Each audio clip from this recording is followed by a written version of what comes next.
Welcome to Hot Press, where you get all your pressing news. Each Sunday, we will be reporting the news that is most important to you and your community.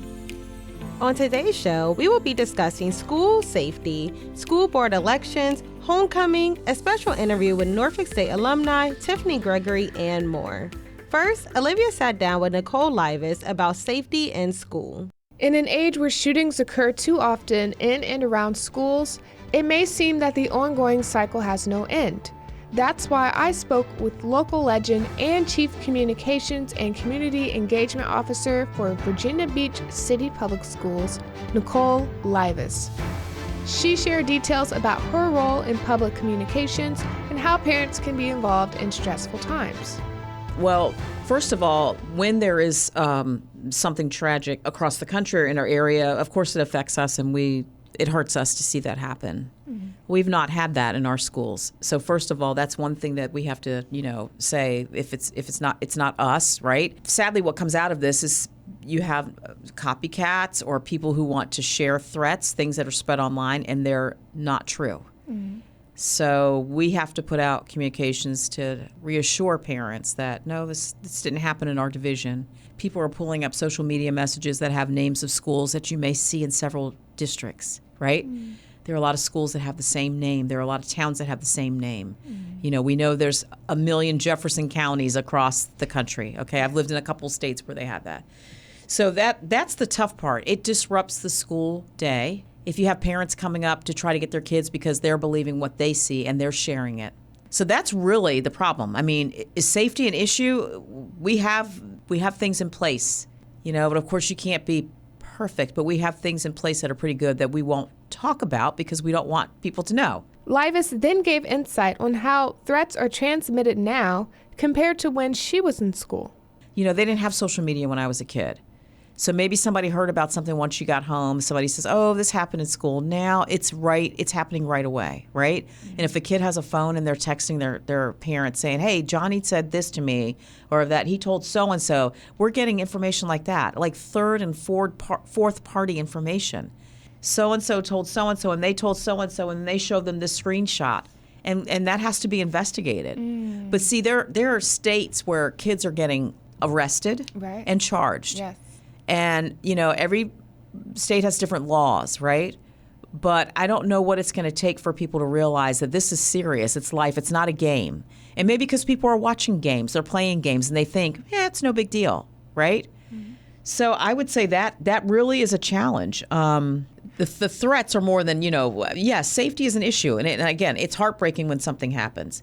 But we actually sent out a division-wide message last week because we were getting hit up with this, where parents are scared, students are scared. And if you see the messages that they're sharing, to me, it looks unfounded. But I mean, I guess you don't have to be professional to threaten somebody, right? So we've really asked the community to stand together and help us maintain a safe environment and know that we do take all threats seriously. And we've already had a hit on education with the pandemic. So this is not helping those children who are still behind.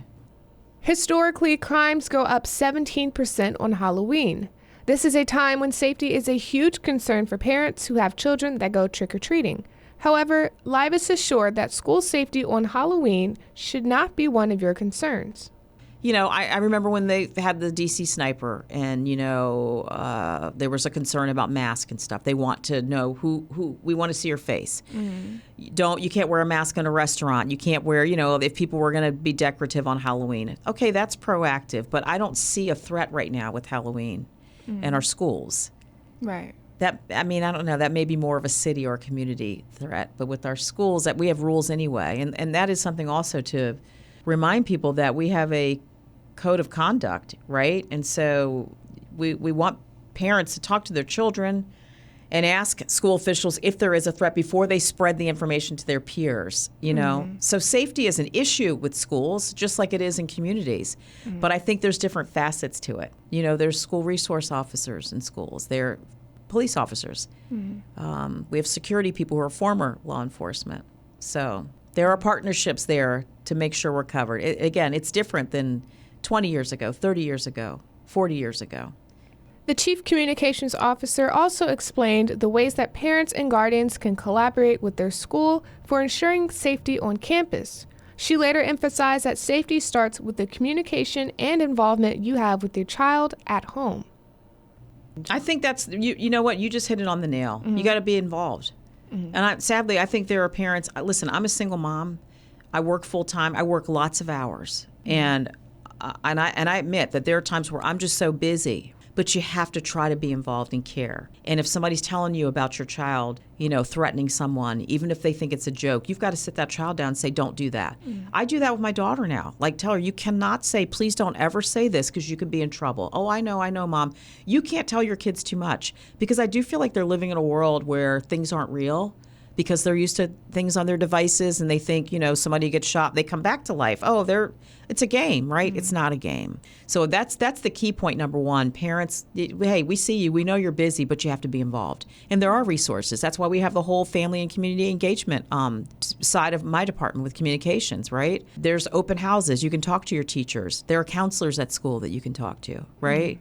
Parents can be part of the problem, but they can also be part of the solution. Thank you, Olivia and Nicole Livas, for that story. Next, Olivia and I discuss a controversial topic involving dress code during homecoming. As we know, homecoming has officially came to an end here in the 757, and there has been a controversial topic that has sparked up over the homecoming season about what is appropriate to wear during homecoming. This lady on TikTok posted a video where she claims that the outfits that she's seen was very inappropriate and, in her words, dehumanizing. So Olivia and I are here to discuss what is considered an appropriate outfit during homecoming. So Olivia, I know that you're kind of new to the HBCU scene. I am, yes. And I'm sure at George Mason, they probably didn't dress. Well, first of all, the school that I went to before, they did not have a football team. So our homecomings were in the spring. We know it's different at PWIs. This is a new experience, and I'm glad I got to have fun at this homecoming that just happened. Do you think some of the outfits you've seen throughout the week were like, especially when we went to that comedy show and some girls were kind of dressed like, are we at a comedy show or are we at the club? Yeah. Okay. So I do want to keep in mind, like, I understand we're older, we're graduate students. I'm sure, I've always dressed very conservative, but once people, like freshman year, I think that's when people experiment. Yes. They try to find out who they are. They're getting comfortable in their skin. They're away from home for their first time. Like, this is them really exploring their adulthood. And a lot of times, even as teenagers, the first thing we do is we play around with our look. We'll do piercings, we'll do makeup, we'll change our hair, wear shorter stuff, tighter stuff. Now, so homecoming, from my experience, it's like a big old party. It's a celebration. And having a dress code, do you think it needs a dress code? I don't think it needs a dress code. I feel like, obviously, you can wear things that isn't going to have people be like, okay, now, come on, girl, put some clothes on. But it's like the woman in the TikTok, she was just saying she's seen a lot of butt cheeks out. Wow. And I'm just like, you said the other day, Freaknik was a thing where there was butt cheeks out and cleavage. It's probably hot outside. People probably got some, things. Yes, okay. They probably indulge in some things before they got there. So they're probably hot. They probably just want to feel cute, feel sexy. I mean, my outfits don't be the most appropriate, according to this lady, if she's seen what I was wearing. But it's like, it's not the time to judge people. It's time to celebrate. This our university that we go to, or we graduated from, and just have fun. So for you to spend most of your time looking people up and down because you've seen a couple I'm not gonna call them little girls, so we are grown, but you've seen younger girls. Are. Yeah. I mean, yeah, I guess you could say, there's children around, but if you go to a cookout, your family reunion. Now that's different. There's going to be some people wearing something that they should have left 20 years ago. And your grandma's going to be like, now you got to put something on, cover that up. Yeah. Go in my closet, put something on. Exactly. Yeah. Not coming out in a pantsuit. Yes. But I just feel like when it comes to homecoming, there's so many things that you could put focus on than what someone's wearing. Okay. Unless they're popping out with a bathing suit or something, or something that's see-through and you can see everything, that's a little different. Too far. But a girl having some shorts on or a skirt that might show a little something underneath, hey, okay, that's up to her and God. All right. Yeah, I mean, we can't really say who can wear what. You know, we're in the age of everyone is entitled to wearing whatever they want to wear because we are a very expressionate generation. Now, she did mention that students are paying $25,000 or whatever, and they come to school or homecoming dressed like they ain't got no sense. So let's say it's a regular day on campus. Homecoming passed. Right. You know, we're in spring, we're getting ready for graduation, and people are still wearing these homecoming outfits. Now, do you think there's a time and a place for that, or? I feel like when it comes to, I noticed this the first week of school, I did see a lot of butt cheeks out first week of school. I was like, this is not a good impression when it comes to classes. I think there definitely should be a dress code when it comes to classes because this is your career, basically. You're trying to build a career, so you might get a guest speaker that might want to get you an internship, and then you over here with your shorts, like almost like a belt, and a crop top with everything hanging out, then that's when it's like, okay. But when it's homecoming, it's a little different. So what about sweatpants, hoodies, and bonnets? And slippers? Now, sweatpants and hoodies, I'm not going to shame anyone. I love a good hoodie. I love a good comfy outfit in class. Okay, but what about bonnets and slippers? It's a time and a place. And if your hair is not done, well, it's okay, girl.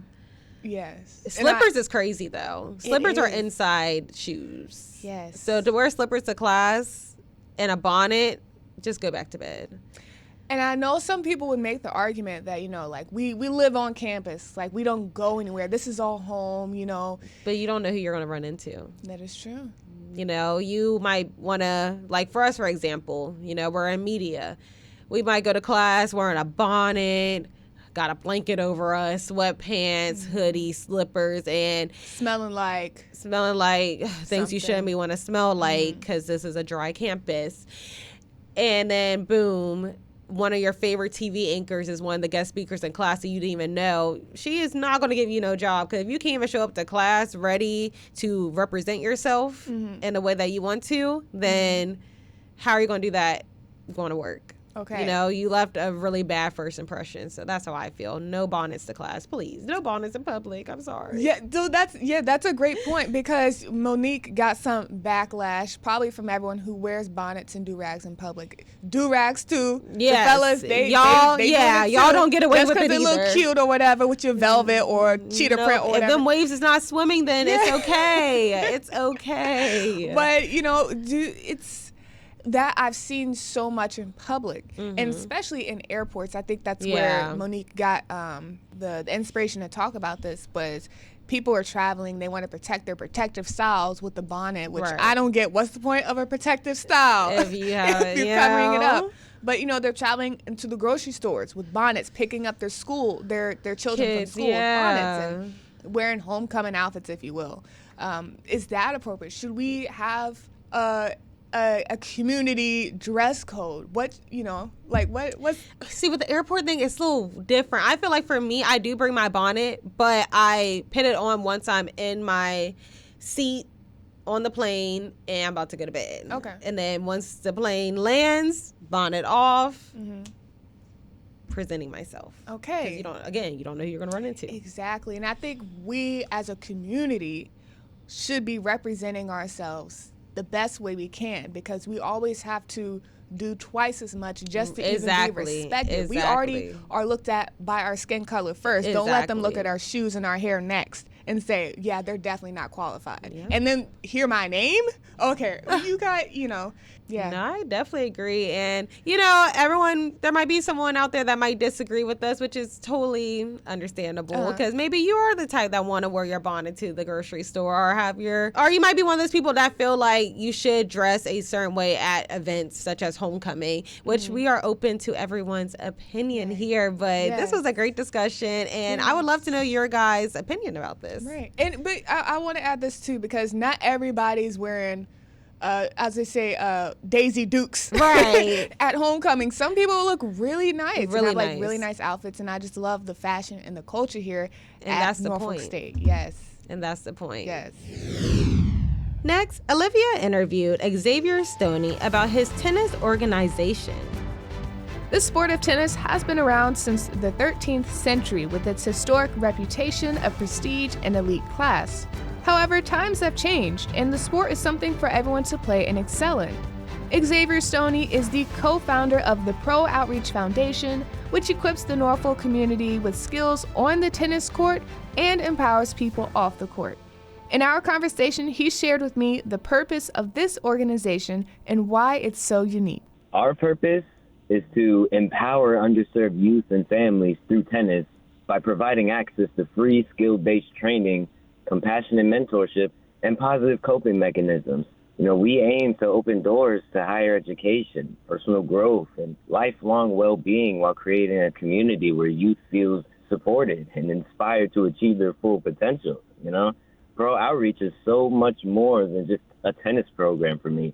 It's a life mission. Growing up facing my own struggles with my health, I know how powerful mentorship, discipline, and a sense of community can be. So I want to provide underserved youth with the same opportunities where they can feel seen, supported, and be empowered through athletics. I also think that the stories my dad and I have make us different. The struggles we've had in our lives led us to empower ourselves and create something meaningful for those around us. And I believe this embodies our program both in building family bonds and turning our pain into something powerful. Xavier and his father, Michael Stoney, started this tennis program, also known as TIMS, with big hearts. And with the growing success, they have goals that are just as big. Well, my dad came up with this idea about 10 years ago, but didn't really have initiative or a start to really make the program in place. But when I started running companies with my dad, we already had this function and organization and structure, and my dad saw that as an opportunity for me to help him. I definitely want to collaborate with other organizations. This work is bigger than us and just bigger than our program. By joining forces with schools, local nonprofits, neighborhoods, other community groups, we can make an even greater impact and reach more kids who need the support. And that's my priority. It's finding more individuals whom I can be a bridge for when it comes to what tennis can do for you. He then opened up about the positive physical and mental impacts that he's seen in the younger students who have been active over the years. Oh, the stories of the kids in our program just amaze me. One of our first students has been in our program for over 2 years, and he was recently named Student of the Month at his school for citizenship. His growth both on and off the court is a testament to the positive impact that we see in our program. He exemplifies respect, kindness, and leadership qualities that are nurtured through his time at Pro Outreach. Another one of our students, she's diagnosed with developmental disorders and is likely on the autism spectrum. She faced challenges with communication and bullying at school. At Pro Outreach, she found a safe and inclusive environment where she can truly be herself. After years of struggling to open up to teachers, it only took her a few months in our program to speak openly and confidently. Her mother credits the supportive, holistic atmosphere created by our coaches for helping her feel accepted and thrive on the court. Coach Stoney also talked about some of the misconceptions surrounding tennis and what the sport should mean to the Black community. I was one of those people who had a misconception about tennis, which is that a lot of people think tennis is an exclusive sport. But it's not. Tennis can be for anyone and everyone. It's a sport that brings people together from all walks of life. And it's one of the few sports you can play no matter your age, your experience. The misconception also is that it's too expensive or too hard to learn or something that's in this upper class realm that they don't deserve. And I love proving that wrong with our free tennis program. At our tennis program, we provide these things. There's a tennis courts there. There are tennis rackets, tennis balls. There's a reason why you don't see tennis courts in black neighborhoods. You see basketball courts, though. Why is that? Basketball becomes much more difficult to play as you get older. Your knees are done in your 30s, and the opportunity pool is so much more difficult to get into for playing college or getting into the league. Tennis is a lifelong sport, and I think it's important for black youth to see that people who look like them excel in the sport shows that tennis is for them too. It can be inspiring. Xavier touched on his personal experience with finding love for the sport while playing at the Norfolk Academy. He also said how it opened his eyes to a new perspective of the sport. I recognized the opportunity and I took advantage of it, so much to the point where it led to me doing what I do now with my dad in this tennis program. I wasn't even a tennis guy, but I saw what it could do for people. I saw what it did for my brother, for my siblings, for my dad.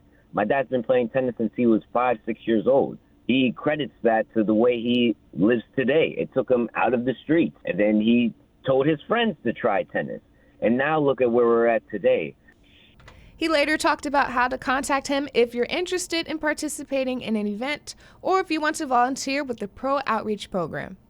There are so many ways to get involved with our Pro Outreach program, whether it's volunteering during our Saturday sessions from 12 p.m. to 2 p.m., attending family tennis events that we have occasionally, or helping out with donations. You know, everything that we do comes out of pocket on our end, which we don't mind because the value of what we give is priceless.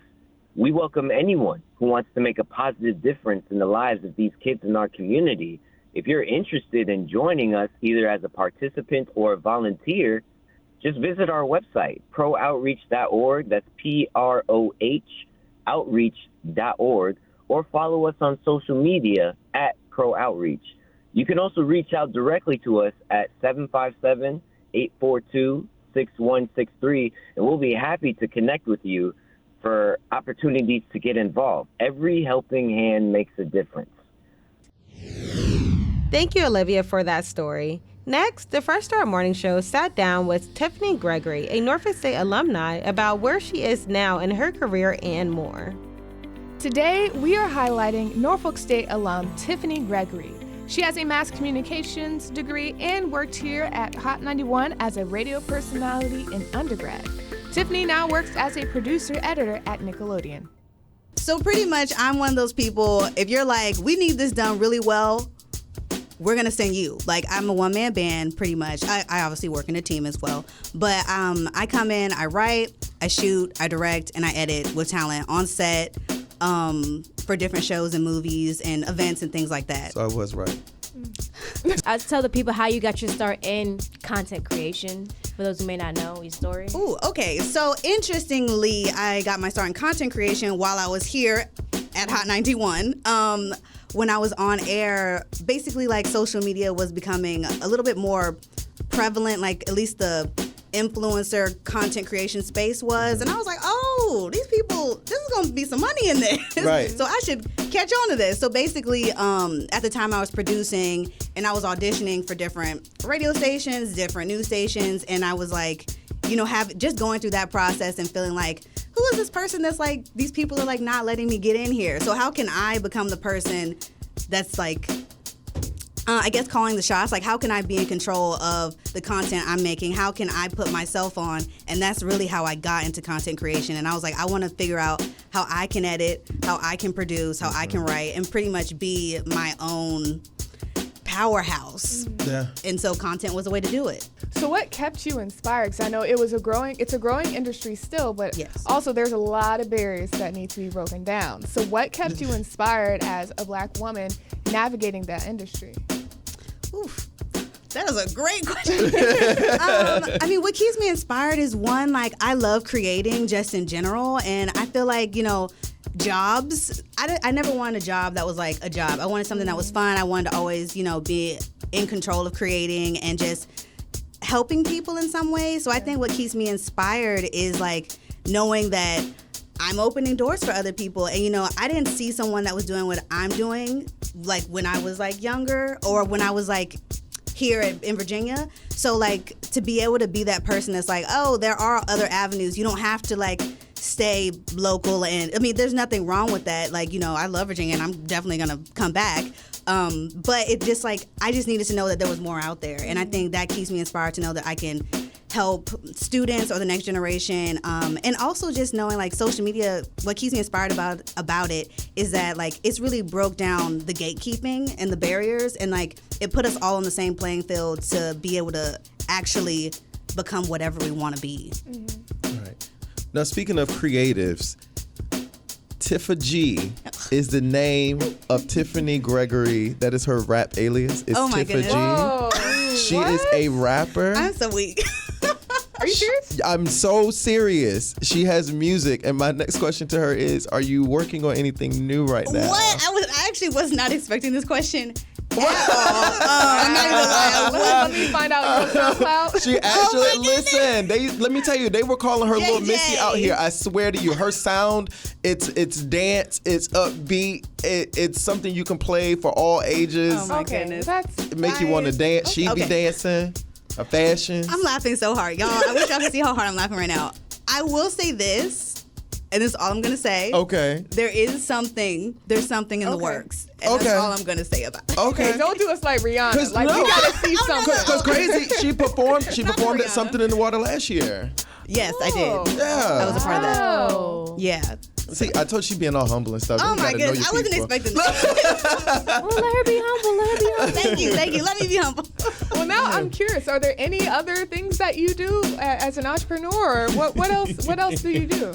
There's a lot going on, and this is so funny. Yeah, I do have a lot of things I'm working on right now.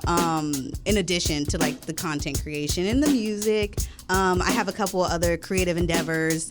I don't want to say them publicly right now because they're not all the way finished, but I do have some things in the works and some projects I'm really excited about. I mean, so with everything you have going on, how do you manage to find the balance between that and, of course, your mental health, everything else you have?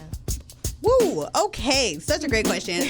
Me personally, I do go to therapy regularly. Mental health, as you just said, is so important to me, and it's hard. Like, even like you were saying, like, navigating space and staying motivated. So I do have, like, a regular self-care routine. I go to therapy. I do work out. I try to stay really healthy, like body, mind, spirit, all of that. And yeah, like, I just try to stay inspired as well. Now, if somebody wanted to follow you on social to figure out what else do you do besides rapping all around the world and making sure Nickelodeon social media is working with all the stuff going on, Lord, in these streets. Not at y'all. I won't be in shady of that. I was just talking about in these streets. I know what you mean. But how can they follow you? They can follow me currently at Tiffa GTV. That's TIFFAGTV. But you can follow me, just Tiffany Gregory, anywhere because those handles might be changing soon. But right now, at Tiffa GTV. Okay, all right. Well, thanks for coming up to be with us this morning. Congratulations. During Dope, homecoming dope. week. Like, I know, I'm it so feels excited. good to be back. It does. It feels like an actual homecoming. Like, I'm so excited to be here. Lastly, Olivia will inform you about the local school board elections. The election is just days away. On the ballot, there will be candidates for the presidential election, state senator, state representative, mayor, city council, and the school board. For the school board elections, the Hampton ballot will have these 5 candidates: Tina Banks Gray, Reginald Woodhouse, Stephanie Jackson Afanja, Ann Stevens Cherry, and Natalie Kidd. For Norfolk, there are 2 seats up for election. These are the candidates: Ken Paulson for Super Ward 5, Rebecca Dunchise Topping, and Sarah DeColagero for Super Ward 6, Alfreda Thomas, and Ronald White for Super Ward 7. For Newport News, these candidates are running for general elections: Maritza Auger and Marlon Pendergraft Sr.